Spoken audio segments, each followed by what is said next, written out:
I'm Sarah Turcott, the Community Relations Director for Bridges by Epic at Westford. And I'm Erica Lab, Executive Director at Bridges by Epic in Westford. Welcome to Bridges to Community. Today we're here with Lieutenant Donald R. Parsons, who has 15 years experience in the private industry managing environmental and occupational safety regulations. As a federal code compliance educator, he wrote and conducted training programs specifically in hazardous materials, emergency response, and confined space entry. He first started as a firefighter here in Westford as a call volunteer in 1976, you're dating yourself, and became a full-time firefighter EMT in 1997. He was promoted to lieutenant in 2009 and has been public fire and life safety educator since 1997, a busy guy. Don is currently a member of the Mass Public Fire and Life Safety Education Task Force, and he joins us today to talk about fire and home safety. Thank you for being here, Don. Yes. Well, thank you for asking me to be here. It's a pleasure to have you on the show. Well, thank you. Absolutely. You're almost a staple here in Westford, and we were thrilled that you were willing to come on our show and just talk to the audience a little bit about fire safety and different measures they can take. But first, kind of exciting that you recently just opened the new fire department here in town. And I didn't know if you could just share with the audience a little bit about the renovations and how things are going over there. Oh, it's wonderful. I mean, very thankful to the community for supporting us and, you know, opening a new fire station, which actually we moved in last November. So we're actually approaching upon our first anniversary very shortly. But well overdue, but we are just so happy to be in the new station, and the space needs that we really needed has been met. A lot of work went into that fire station by good committee members.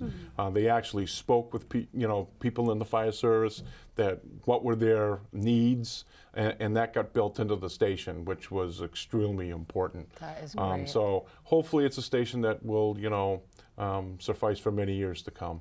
Yeah. That's great. What were the big changes for you guys? Well, the big changes, especially for me, is because I'm the one that really needs the office space the most, just because of all the different paperwork and everything that fire prevention deals with, and the administration does as well. But it was also, for the firefighters themselves, is having their quarters, so that they can have some private time, when they can, but also community time together as well. Yep. So, a lot of work went into that station, so, that it all works better than what it used to be. Yeah, it's a beautiful station. And hopefully optimal cooking space. Yeah. I will say the firefighters are very happy with the kitchen. Good. Well, you guys do a great job. I know for at Bridges, we're just very thankful for the work that you do. So thank you. You deserve it. You deserve a nice space to do your work. So yeah, it's nice. Many thanks. Yeah, definitely. So we have lots to talk about today. We wanted to check in about community programs and what's offered, first of all, just some of the different things that you guys offer out of the department for community members here in Westford. Right. Well, wonderful part of town of Westford is that we, as it's mentioned in my bios, that I belong to the Massachusetts State Task Force, which is safety education, which was called the SAFE program, Student Awareness of Fire Education. Westford has participated in this program for many, many, many years. What's excellent about that is that we tried to bring public safety to our children. Educating through the children, we find that we also educate the parents at the same time. True. So we have a pretty good program where we try to get into the schools regularly, and provide some safety education. If not, we do a lot of community groups. Community groups actually either can arrange, a program, and that will actually go out and do some safety education. A lot of groups do come and schedule, specific tours to come through the fire station, but we'd like to take it another step above than just coming and looking at the fire station or looking at fire trucks. We want people to go away with, some education, which is extremely important, so that we can make our community safe. And you all are like having a 7-year-old. Sarah and I both have young children, and it's like you're like rock stars. Firefighters are pretty much rock stars in the eyes of the kids. So whatever you say, they really, they come home, they talk about it. And so you're right. Do their own inspection. We get educated. Yeah, we get educated. Where are the fires? Where are all the fire smoke alarms? And so it's great that you guys do that. Yeah. So let's talk a little bit about safety. Sure. So for us and for our viewers, let's start, maybe with some basics for fire safety. Maybe the main sources of fire danger for us in our homes. Okay. Fire danger, believe it or not, one of the biggest problems that we still deal with today is cooking fires. Okay. And what happens is today is everybody is so much in a rush and whatnot, is unattended cooking. Is not paying attention to what's going on in the kitchen. Right. And we need to be careful about it, especially if we have young children. Are we turning pot handles inwards so they're not sticking out? So we're paying attention. Not cooking in loose clothing, that can actually catch on fire. But believe it or not, it's typically unattended cooking. People forget that they've got something on the stove or whatnot, or they may forget that they put something in the microwave and they set it for too long to cook. Yeah, I've put coffee in for like 25 minutes instead of 25 seconds. Yeah. And then luckily remember before I... Yeah, so it's very common. So really believe it or not, cooking fires is still like one of the major home fires that still occur today. Okay. Another one that's very common is dryer fires. Right. Not cleaning out the lint trap on a regular basis, but you need to go beyond that at least once a month and take your vacuum cleaner and actually clean out not only the lint trap, but pull the dryer out and get that where the hose connects in, that vents. Okay. Get that vent and vacuum that vent out. The heat can build up. See, when you have too much lint in there, it does not allow that heat to escape. So actually it can generate enough heat to start that lint on fire, and it will burn pretty good. Fast, so yeah. So it does cause an appliance fire. Okay. I'm going to go home and do that. I know. I'm like, I don't think I've done that recently. A lot of people don't realize that. I don't know if I can even get behind Everybody there, feels, that they've done enough just by pulling the lint trap out, and getting rid of the lint. Yeah. But you need to vacuum, and it's real simple. Believe it or not, just a simple vacuum. It does. You don't need to do anything really, really special, but It clean probably it helps out. prevent a fire and probably helps your appliance last a little longer too. That's right. Well, it makes them more efficient. That's for Yep. sure. Yep. That really helps. And what else? What are some other causes of fire? Unbelievable, even in this day and age today, is that, believe it or not, that unattended, smoking materials are still creating, fires. The people, either fall asleep smoking or, they don't properly dispose of them. And they still generate fires. A lot of people, unfortunately, may go out and smoke on a porch, but they still don't extinguish, the smoking materials properly, and they put them in, plants and things like that, and unfortunately will catch fire. So, high statistics. It's having a lot of older viewers, oxygen tanks. Yeah, people on home oxygen need to be very, very careful. And smoking and home oxygen absolutely does not mix at all. Unfortunately, oxygen supports combustion, so it will make fire burn faster and hotter, and it can cause some real serious injuries. Department of Fire Services has a great website that will that you can get more information about home safety and home oxygen. And is that on the mass.gov website? Yes. They have a little section on there, They I do, believe. and they have a lot of good public safety education materials, available to the public, for fire education. And so I would encourage people to take a look at that. Great. Okay.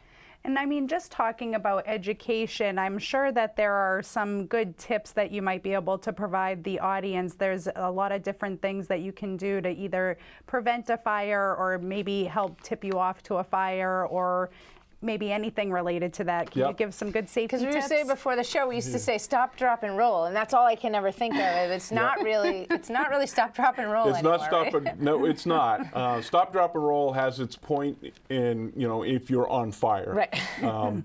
But unfortunately, we need to better educate. And when does stop, drop, and roll come into place? Right. It's not in case I have a fire, I stop, drop, Right. and roll. Right. It's like, what do I do in case of a fire? Right. So the first things that actually one of the important parts is asking people to make sure, and actually it's a state law, that you have a house number on the house. So that Okay. we I didn't know that know was a state law. it's actually it's a state law. It's part of the 911 law. That's that every home has to have a house number. And Westford actually took a step a little bit further and made a town bylaw that the number must be bigger than a minimum of 3 inches. Okay. So, not just putting a little number on the home. It's Right. got to be bigger than 3 inches, which is fairly good size, so that you can see that number. If you have an extended long driveway, or you may have a driveway where you share, what we call a double head driveway, or in some cases maybe even 3, is having an indicator that, which number, Right. which house, and where they're located. So you're not backing down a driveway to go And next trying to door. find, Oh, yeah. it is the most frustrating thing for emergency responders, police and fire and ambulance, is not finding the location. Has sure. GPS capabilities helped with that? It Not does to get us help. off on a tangent. No, but, no, yeah. it does help, and it is used, but it's that verification, because somebody's having an emergency, and we Right. want to get there quickly and safely as possible. So having that house number really, really, really helps. Yeah, it could save a minute or two, which in that Time type is of emergency. time is of the Yes, essence, yeah. when we have an emergency. So, Right. that house number becomes really, really important. And a lot of people think if it's just on the mailbox, it's enough, but it's not. It's having that verification that we're at that house or residence of where we're supposed to be. Well, yeah, I think about my house. My mailbox is across the street from Right. the actual house, so Right. it's definitely So that's helpful. and that's why we want to make sure that the house number is on the house. So fire safety number 1, make sure your get a house is house number. identifiable, easily identifiable by Right. emergency services. Number Okay. 2 is having working smoke alarms. Right. Now technology is getting faster, and there's so many different types of smoke alarms out there, is that you can even get your smoke alarms to give you information to your phone. It's amazing the technology that is happening today. But state regulations say that we should have smoke alarms, 1 in each level of the home at a minimum, and that is the early technician. We need to fix that. Okay. We have to have smoke alarms that have that technology that will provide us with the protection that we need. Okay. And the biggest changes that has happened is that photoelectric technology came into place probably about 10, 12 years ago.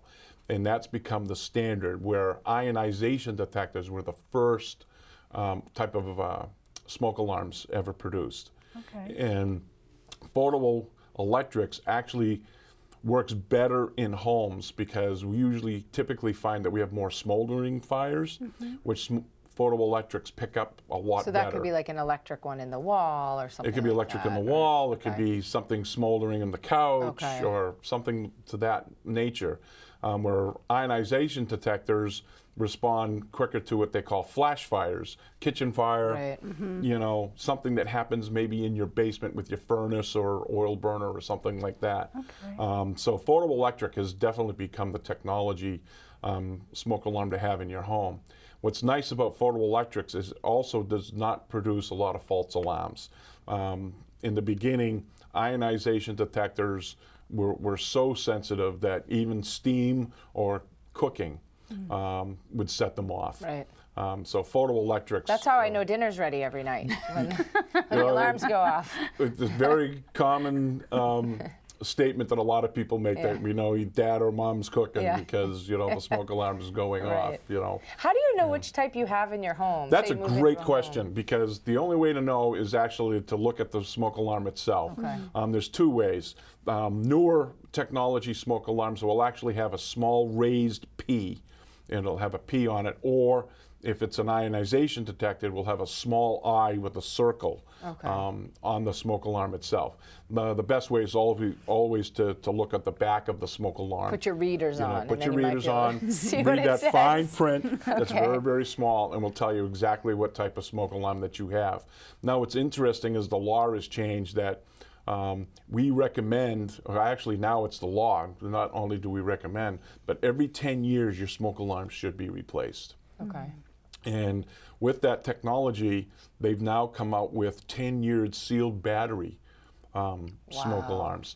So a lot of smoke alarms, if they're interconnected, through your electrical house system, that means that they communicate with each other. So when you test one smoke alarm, they all go off in the whole home. Yep. And they came out with battery backup smoke alarms. Now they have the technology where that battery backup lasts for 10 years. Wow. So when that fails, the whole smoke alarm will fail, and you need to replace the smoke alarms. But if you have older style smoke alarms, just don't trust that test button that says that it's working. If it's older than 10 years of age, it Just needs to be replaced. Yeah. Because through testing and through past fires, we have found that even an older type smoke alarm may not trip correctly, and that having that working smoke alarm is what gives you time to get out of a house. With different types of materials in homes today, we used to be able to teach at one time you had 8 to 10 minutes to get out of a home. You now have 3 to 4. Wow. So you need to be quick. You need to get out. You need to get out. So smoke alarms becomes that first line of defense of being able to get out of a home safely. So which brings us to the next subject is practicing fire drills. Okay. Testing those smoke alarms and then practicing fire drills. Do your children respond to them? Can elderly people actually hear them? There are other devices that help the hearing impaired or visually impaired. There are smoke alarms that actually will shake your bed. Oh, wow. And pretty neat stuff. Flash lights. So technology's moved. Yeah, there's actually smoke alarms now that will flash a light, as well if you're hearing impaired. Okay. So technology's fantastic, and it's actually moving faster than the regulations. So we as regulators sometimes have a hard time trying to keep up with it, But, having fire drills and practicing them, is really important, especially if you got children or, elderly people in your home. So figuring out how you're going to get out, what your options are for getting out, and what you need in order to get out of those. Yeah, absolutely. So one of the mottos that we use is knowing 2 ways out. Knowing 2 ways. I like that. No more than one way out of your home. Front door, back door, even windows apply. Yep. Better to have a broken ankle. Yeah, I mean, if you live in the second floor, Yeah. take a look at, maybe an escape ladder. But what's even more important is having that early alarm that goes off that gives you the time to get to that secondary exit. Right. You hear the stories on the news all the time, that people get trapped because they didn't know a second way out, or they never practiced a second way out. Right. So it becomes really, really important to do that. Okay. That's great. Now, besides fire alarms, I mean, are there any other type of detectors or any type of safety device that people should have in their homes? Absolutely. One of the things that came in because of advancing technologies is carbon monoxide alarms. Oh, yeah. There was a very tragic death many, many years ago that could have been saved if they had carbon monoxide alarms in the home. Sure. The problem with carbon monoxide is what we call the silent killer. Right. You can't smell it, can't see it, can't taste it. And the only way you can detect it is through a carbon monoxide alarm. So they're very, very important to have. And usually what CO gets produced from is incomplete combustion.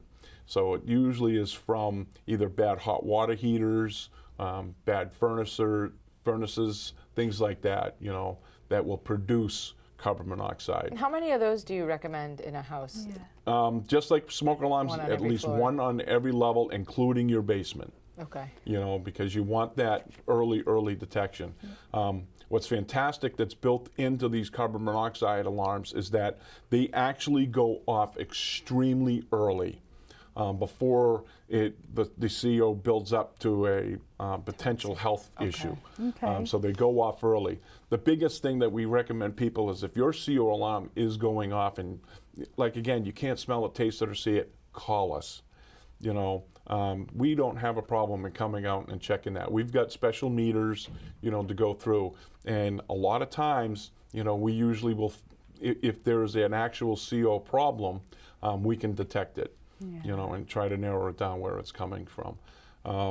You know, that was the greatest technology that came out over the past 10 years, and now it's actually been built into the law when you sell your home, that you have to have working smoke alarms and working CO alarms. So it's really important to have both.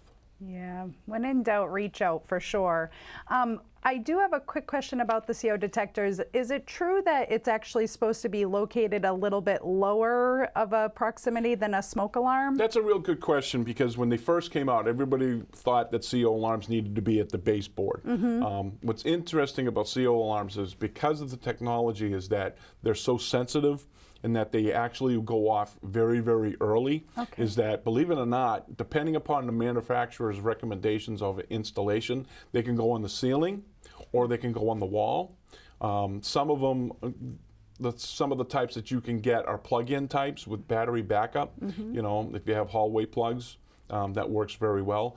But if you're using battery-operated ones, you know, eye level, believe it or not, is functional. But always read the manufacturer's installation requirements on how they recommend that brand that you've purchased on where is the best place to put them. But that's a really good question, because usually what happens with CO is that CO moves with ambient air.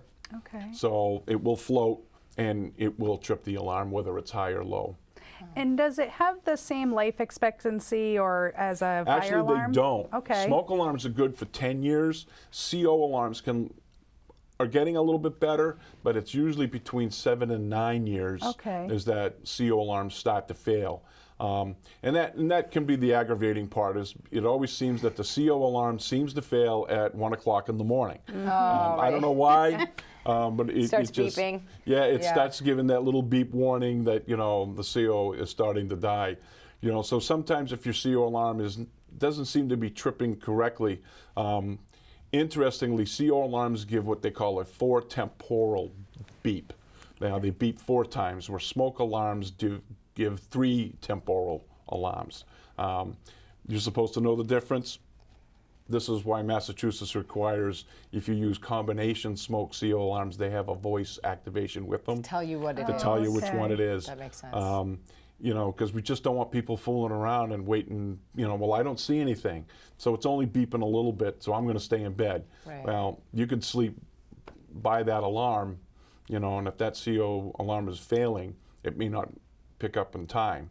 So it's important to get up, check the alarm, and it could be at end of life, what they call the end of life cycle, which is typically between 7 and 9 years. Okay. I remember as a kid, we had those stickers that we put in our windows. So if you had a child in the house, you had these like little orange stickers that we put.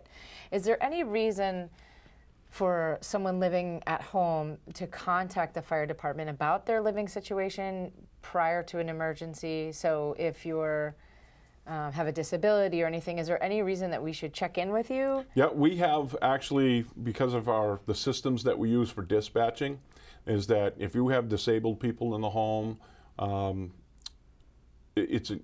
we actually can put that information into our dispatch system so that if an emergency comes up at your location, we can be aware of that. We've kind of shied away from putting stickers on windows because we want people to get out and stay out. That's the biggest thing. You can hear the tragedies all the time that somebody went back in and they don't come back. Right. So you're in your house, and you give us like 2 or 3 things that we should remember if, God forbid, we're in a fire emergency in our home. We're starting to panic. If we're not on fire, we're not going to stop, drop, and roll. No. So what do we do? Right. Well, first thing is before you open your door, check with the back of your hand to make sure the door is not hot. Right. Believe it or not, a lot more lives are saved by sleeping with your doors closed. So that's a big savings right there, because if there is a major fire out, or in typically smoke is what gets to people. So check the door first. If there's smoke, you may be looking at that secondary means of egress. Open the door.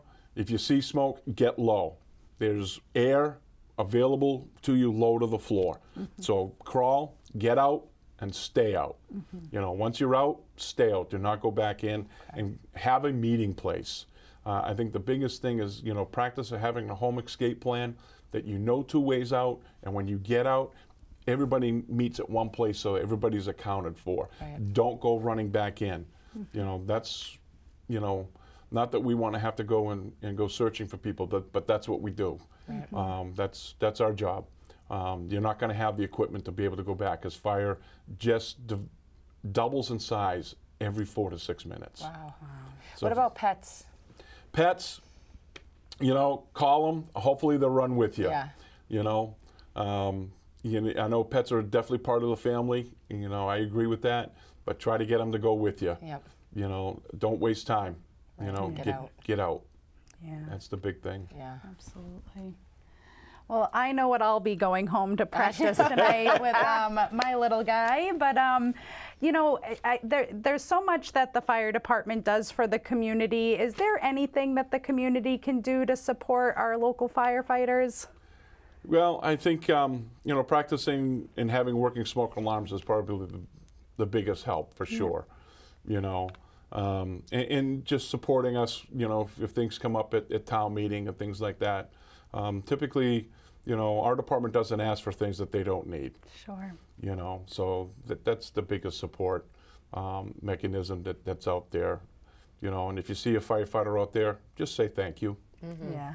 You know, that goes a long way. It really does. For sure. Well, thank you. Yeah, thank you. And just to finish up, we got a little bit of time left. I'm just wondering what got you into fire services? Well, it's an interesting story, is that historically in the fire service, it's usually handed down. You know, so my great-grandfather was a firefighter, my grandfather, my father, and it just kind of happened. You know, so I kind of grew up with it, and I guess it was bound to happen. A great legacy. You know? Yeah, it is a legacy, and it's been a great career.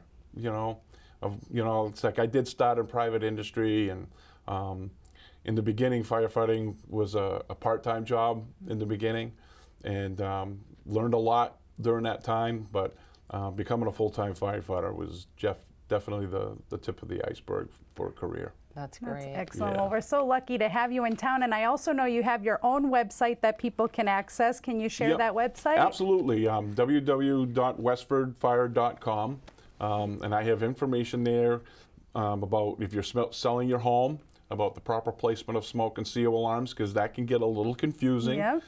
Because it's all based on the year your home was built, and if you did any major renovations.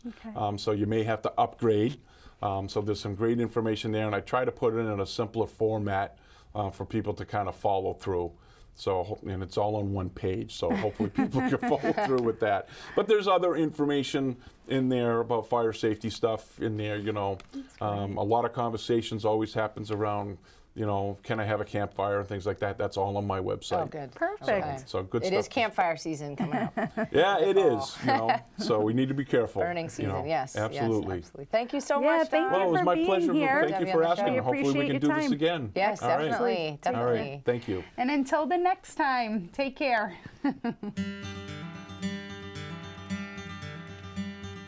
Wow.